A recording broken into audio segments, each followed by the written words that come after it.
I I grew up in Yiddish. I went to Yiddish schools, and I had my parents who were teachers and Yiddishists, and so Yiddish literature was home for me, not like my father or mother, because I was also in school and so forth. So I had limited time for that. But I certainly was different than any other child growing up in a Yiddish home in Chicago during the 40s and later.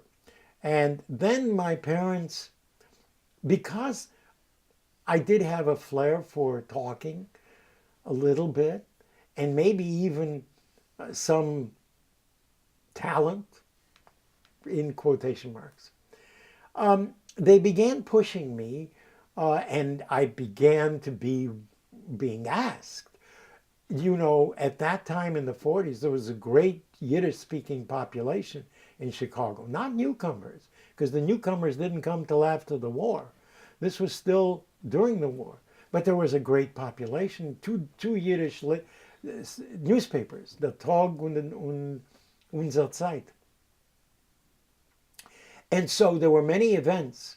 And here I was a star, a young kid, 10 years old, 11 years old, 12 years old, who could speak and recite Yiddish poetry. My mother would spend hours with me, my father as well, teaching me, no, he doesn't mean that, he means this, say it this way, not that way. And explaining what does the poet mean by this or that, and so I went through an education process no one else did. No one else did. Very few. I mean, I don't know, maybe there was one or two other kids of this sort in this kind of a environment.